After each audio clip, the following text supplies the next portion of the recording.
We've definitely started. I'm going to do full disclosure here for everyone listening Please. at home, and on YouTube you can watch full video episodes. Before we began, as I am a well put together human, I went, better take my medication. And Georgia said, no! Sit down! And she patted the chair like this. Didn't you? You did. You patted there. Sit down. Don't take it today. I listened to a podcast where they said don't to see what happens. So anyway, I'm off meds because Georgia told me to be. Welcome to Left On Weddit. Adam here. And Georgia over here. We've done everything to plan your wedding and now it's time to hear about them. We have left out nothing, and now we dive into the deep, dark world of Reddit threads. We've got your horror stories, wedding dramas, and everything in between. We've rebranded ourselves as experts. Welcome to Left On Weddit. The podcast said that you can get your best self that brings the chaotic and crazy energy to the podcast when you don't have it. Just if anyone's wondering what it is, I've got mad ADHD. And I usually take it, a little pop a pill for it. If and you I feel haven't. you need it, you can. And this is my psychiatrist speaking. My psychiatrist actually retired. So I had a lovely appointment with him and he's like, you've got mad ADHD. Get your wand, because apparently you look like He Dumbledore. looked like Dumbledore. He was pretty old. He was ready to retire. And then he just dropped out of the industry and he's like, I'm done. I know. See you later. It wasn't very nice that he gave you that without another It was backup. good. He actually disappeared into a puff of smoke, just like Dumbledore. Oh, no, he was pushed off the top of a tower by Snape. That's what happened to my psychiatrist. Did that happen in Harry Potter? Are you serious right now? Sorry. This has been a wide-ranging conversation so It has. far. We haven't even got to the Reddit threads yet. Nah, don't worry Let's not about do it. it today. Let's just talk And about... now the jingle. Ba-da-da-da-da. I like the jingle for this season. Have we talked about that? No, we haven't yet because we great. haven't been back since the jingle. Well, it's good. And I hope everyone's enjoying it. Our comments are blowing up with people saying, love the jingle. We're still rocking 12 reviews. Love the format.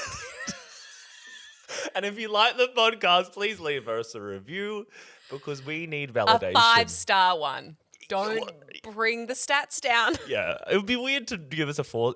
Who gives 4-star reviews? Who has the time to log on and say, I really enjoyed this restaurant I went to in Phuket, 4 stars? It's like, why bother? I've got a story about Phuket. That's weird. Do you actually? I do. I think that's where this guy was. Oh, well, that's... Should we... We usually always like try really hard to get a segue. When we do, we're like, that was so bad. And now we have the perfect segue. And now I've done some exposition to it and ruined it. It was a good... You got back there. I'm wondering if this person would be the arsehole for not telling my soon-to-be wife that they had a child from a one-night stand. Ooh. Would you like to hear the story? Please. Okay, kind of long and complicated. It's not, I promise. It's 3 paragraphs. Are we ready? Yeah. Are we okay with that? Excellent. When I was 18, I went on a lad's holiday. We'll come back to that. To Phuket in Thailand. See? Great segue. Yeah. Phuket, Thailand, where you went to do whatever you were doing. Whilst I was there, we met a group of girls from New Zealand and I'm from Australia. I slept with one of these girls and she ended up getting pregnant. I'm now 23 and my daughter is 5. I kept in contact as much as I could. But obviously it's difficult when living in different countries. I met my fiancé about 2 years ago now, and although I planned on telling her, it was never the right time to have the conversation. There was no chance of a relationship happening with the mother of my daughter, and I only see my daughter 3 or 4 times a year if I'm lucky. My fiancé and I are due to get married in October. Whoa. Well, last night I tried to have the conversation. It did not go well. She said that I told her when we first got into a relationship, she would have been absolutely fine. But the fact that I kept it from her is upsetting, and she's now talking about rethinking the wedding plans, which I think is a little bit extreme. My friends, of course, all knew and didn't tell her, which has also upset her as she is close to them. Is he the asshole? Yes. Oh my goodness. And I love it when he's so aware of everything that he's done wrong because he's written it in there, and she's exactly right. You tell me up front. Yeah, you got a kid. He sees the kid 3 to 4 times a year. So he's keeping that secret from his fiancée. Oh my God. So many secrets. There's nothing wrong with having a child. No, there's I've got nothing. 6 or 7 of them. They're everywhere. I'm like Shrek. What? Shrek had so many kids in Shrek 4. They were everywhere. But you don't The have trailer that. for Shrek 5 is now out, and he's only got Zendaya as a child. You don't have that many I've children. got 2. It feels like 6. I feel like Shrek. But Shrek only has Zendaya now. What's going on? Why did they change the animation so much from Shrek 1 to Shrek 5? Slide into the comments and let us know. Is he the arsehole? Don't do that. There's no need. Yeah, I mean, he's so plainly put it out there in the world, everything that he has done wrong. Like, honestly, mate. And the intention Dude. that he wanted to tell her, but it was never the right time. Yeah, because he got in too deep. And all the friends kept it a secret too. Yeah, I feel sorry for her. There That's are a lot really of harsh. secrets. Mm-hmm. There's no update to say if the wedding went ahead. What are we going to say? Was he the asshole? Yeah. Oh, Yeah. That is a big red asshole I under would that title. I would hope that not the fact that he has a kid, right? That's fine. But the fact that he lied, it's like cheating. It's like he lied. He lied. And I he think continuously lied. Lots of things can happen in the lead up to somebody's wedding. And it's about having open conversations. We talk about that a lot. Being really transparent, not being afraid to just say it how it is. I mean, obviously being respectful. But if these events and these big life things happen, you need to talk to your partner, especially before you have a wedding. Yeah, it's not like he didn't know. He knew the whole time he was going overseas. The fact that people knew and he got them all to actively hide a secret from his fiancée is heartbreaking. Because if we think weddings are expensive, do you know children? what's really Children are expensive? No, divorce. Divorce is very expensive. Don't talk about divorce on this podcast. It's not good for our businesses. Apparently. The big D word. Okay. You know we my won't brother's talk a about family lawyer? Yes, you've talked about that before. On Not the a podcast? family lawyer, but just that he's or maybe not on the podcast. He does family law. Spoiler! So if you got married by a senie, you can end it with a senie. We might need to cut that bit from the podcast. Or keep it in. Who cares? But it's nice that the senies can see you right through the journey. Yeah, see this? That's my knee. See? Knee. That's me. Is that how Where? You know how, like, in this podcast, there's those bits where the music plays and then we start This is talking the- again? this is I the think this is the music. bit where the You music didn't want to go plays. Didn't want to do that again? All right. And my turn. Arsehole, arsehole, arsehole. Couldn't get a better segue than that. All That right. is amazing. My mother-in-law randomly chose our wedding date. I have mixed feelings about this, and I finally got the nerve to post this. Over the summer, we were discussing wedding dates, and my fiancé said he would like to get married before the holidays. I knew this did not give us a lot of time, but we were planning a large wedding. I told myself this is probably unrealistic, but I'm going to do my best to make this happen. If during the planning process we decide to push it back by 6 months, that's fine. Well, we kind of start the process of looking but have no idea what we're doing, and our families are all long distance. We both were getting needlessly overwhelmed and frustrated, and mid-September, I decided not to force it and we'll shoot for the spring. About a week later, my fiancé gets a text message from his mom. She bought the whole family plane tickets for the first weekend in December. At this point, I had a dress and had spoken with an officiant, and that's it. This was such bizarre behaviour. Immediately, I lost my cool for 3 minutes. Told him to get on the phone and stop and have her undo whatever she did. I have no idea what was said on the call, but they spoke for an hour and stop. They gave me time to call a friend and collect my thoughts. I realised I had 2 choices. I could make this stressful for my fiancé and dig my heels in and make them change the flights, or I can roll with it. I'm not saying I made the right choice, but I rolled with it. At this point, we had 12 weeks or so to pull everything together. Ultimately, it was lovely. We had 20 guests. Wedding planning was a lot, but we made it happen and it was beautiful. But I still feel this was weird, not to mention she did not contribute financially. Thoughts? Why did she choose her date? Yeah. I mean, yeah, she just went for it without even talking about it. She booked flights for the whole family. I mean, why do people think they need to get involved in other people's wedding planning? I saw a great TikTok the other day. Okay. This is where I get all my good wedding content from. Wed talk, as the cool kids say. And this girl got on the video and she said, I'm just going to say it. When you are wedding planning, people get weird. Just fact. Yeah. People feel the need to say certain things and then go to the next level to do certain things. You can see from the mum's point of view, she was like, I'll just book these flights and then they don't have to think about it. That's what she was thinking. She's like, I'm being helpful because I'm just like, here, that's done, and this is where you're getting married. That's it. But that's not the idea of a wedding. She's being helpful to help herself. Yeah, exactly. That's what it is. Tunnel vision planning. Because a wedding should be a reflection of the couple, and it should be them in a day personified, right? So it's like, this is what they want and this screams them, not somebody else pushing this on them and then they're having to work around that. That's the problem, I think. It's a big problem. They were not thinking about their thoughts and feelings. And I'd like to know what the fiance said to his mum. They spoke for an hour and then it came out with, oh, we're still going. It's like, okay. And that is a whole other level too, because when you are the in-law, the outsider, it's about the other person having those conversations with their parent or with their relative that's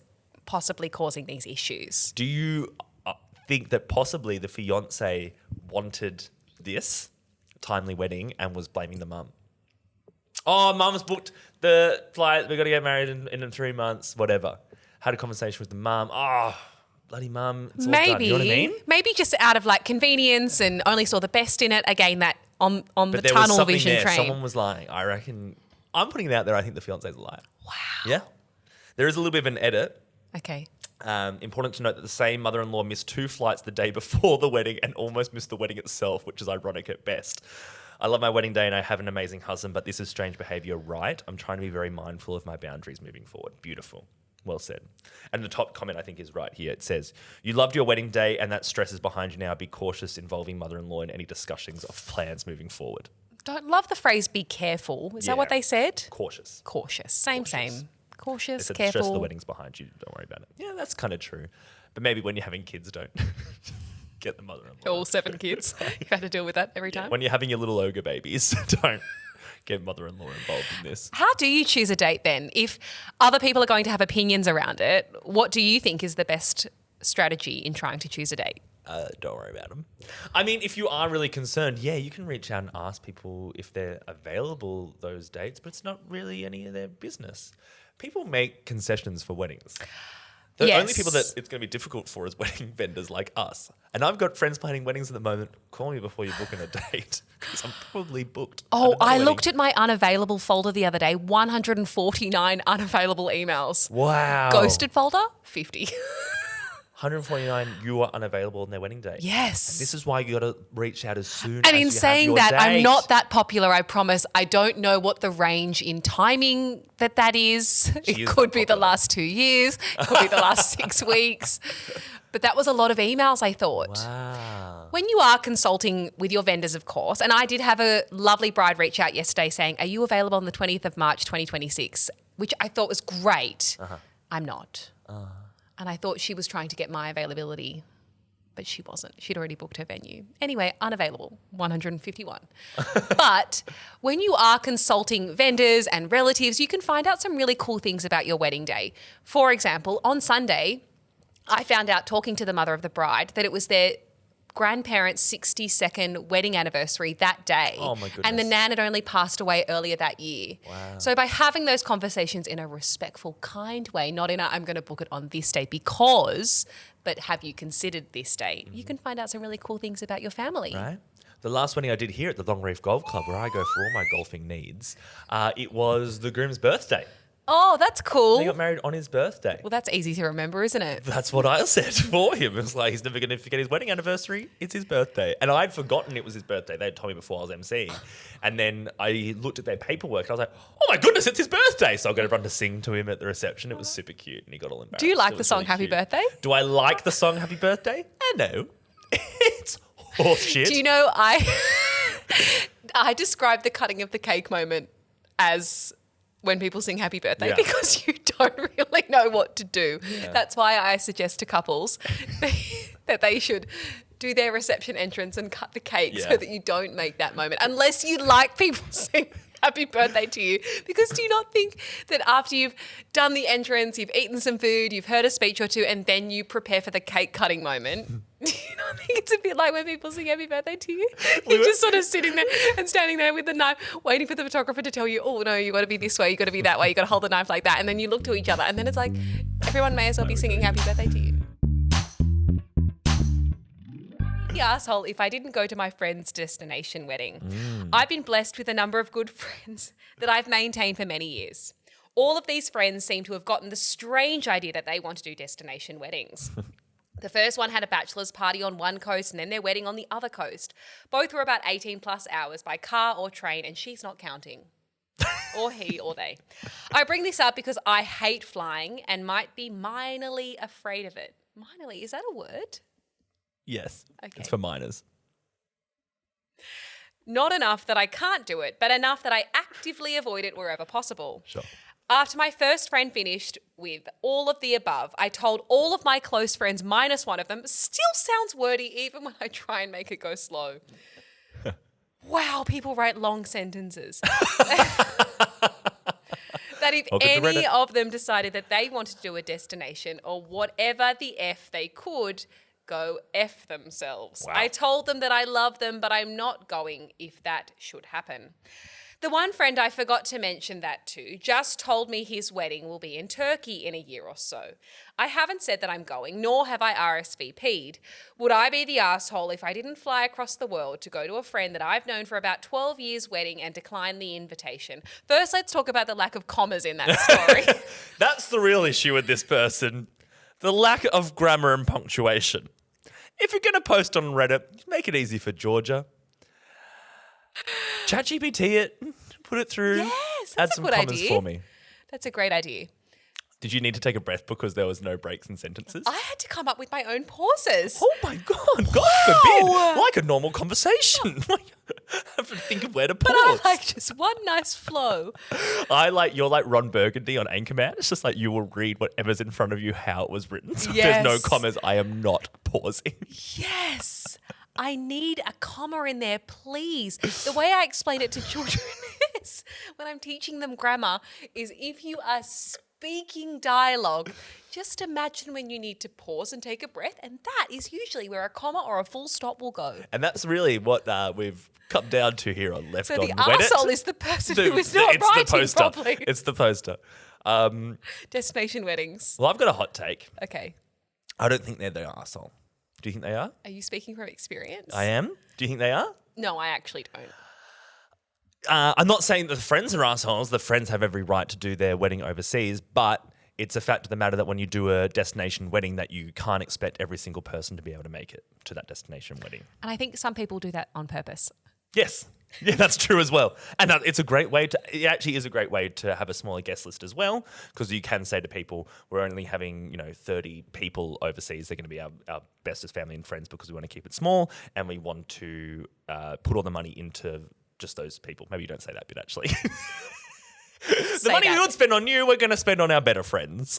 No, I don't think there's anything wrong with having a destination wedding, and these people have every single right to do it. Young people, man. Get out there and live your lives. Go overseas. I've turned into that guy when I talk to a young person. They're like, oh, we're going to go on a gap year. I was like, go live your life. Oh, you are old. Go do it. We've been talking a lot about how I'm old. Yeah. You're old when? I'm old in spirit.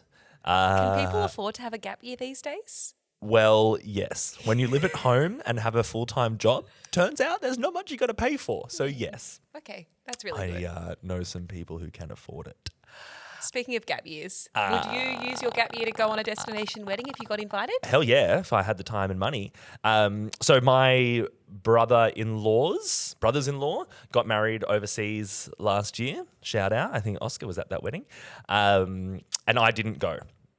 But they were very much, when they organised the wedding, they were very open and knew that not everyone would be able to make it. Most people they invited actually made it, which was brilliant. But we have 2 little children, one of which is quite the handful.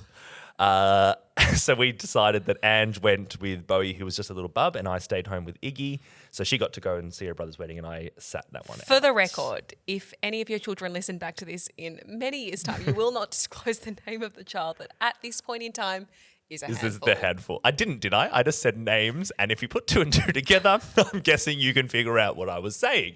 Thank you, Georgia, for all our listeners. We're just trying to protect the children. But yeah, so Ange went to that wedding and that was all sweet because they were like, and we told them up front, it's like, oh, I won't be able to make it. We can't afford all that. But Andrew's going to just bring Bowie, and they were super sweet with it. I think it's just that conversation. This person is getting angry at their friends without even having the conversation first of telling them, I can't make it. I'm afraid of flying, for one, which is a very valid point to not wanting to go to Turkey. And I can't afford all this overseas travel. So you have that conversation, they'll probably be like, sweet, man, we know. It's all good. Like, we'll be disappointed, but we're going to have a little celebration here. All good and well to say that we will have the conversation. Yeah. How should you have the conversation? Shoot them through in a text, a little DM, Yeah. Facebook Messenger? No, phone call. Oh, phone call. Yes, kidding? that's how I spoke to my brothers-in-law. Yes. Yeah, a phone call. Tell them straight Or tell up. them face to face Yeah. if you can. But that doesn't just go for a destination wedding overseas. It might be the same thing in Australia. And you've got to understand that some people have jobs. If you have a weekday wedding, and they can't just drop everything and make it halfway across the country if it is in Australia and go to that wedding. So it is something to expect. And that's why sometimes I talk to couples and they're like, we're having our wedding. We're in Sydney. Our family and friends are in Sydney on a Saturday to make it easy for all those people because we know that all our friends have kids and it's hard to, leave your kids and et cetera, et cetera. So I think have your destination wedding, but you can't expect everyone to come. From the couple's POV, Yeah. destination weddings are great. Hell yeah. They're not necessarily the cheaper option. No. I did a little elopement last weekend. I loved the way you did the tea elopement. So cool. And I went to their house and it was beautiful. We sat around a round table, signed their paperwork. There were kids everywhere, Cool. TV on in the background. They'd gotten their, champagne, and it was such a nice vibe. The reason why we had to do that elopement is that they were sold an overseas elopement package. Oh, yeah. They were like, this sounds great. Let's go to the French Alps. It's going to be beautiful. They'd already culled the entire guest list to elope overseas. It was not a legal wedding. Mm-hmm.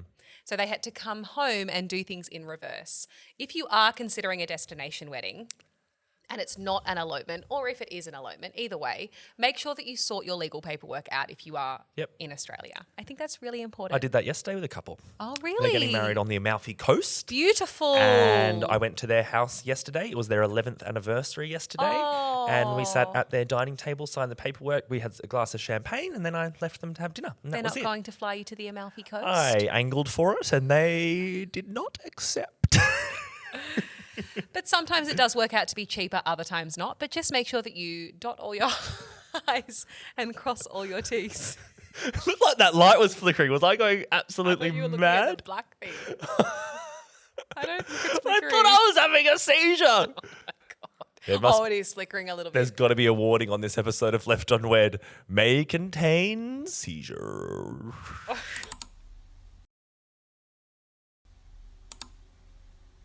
Thanks for listening. God, we're so happy that you listen. And if you want to see a little bit more, make sure you follow us on our socials. We have TikTok and Instagram, and you can find us at Left on Wed Podcast. And if you want a little bit more from just us, you can follow Georgia at Georgia Fletcher Weddings. And follow Adam at Married by Adam. Oh my goodness, we're everywhere. And if you love it, rate, review, subscribe, whatever all the cool kids do it for us because we love you more than you love us.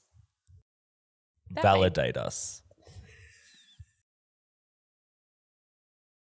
We, Adam and Georgia, would like to take a moment to acknowledge the traditional custodians of the land, the Guringai people, on which we're recording today. We pay our respects to their elders past and present, and we recognise their ongoing connection to the land, sea and community. As we share our stories of love and connection, we honour the oldest continuous culture in the world. And we celebrate the storytelling traditions that have been passed down through the generations. It is such a privilege to create on this country, and we are so grateful to be here today. Always was, always will be Aboriginal land.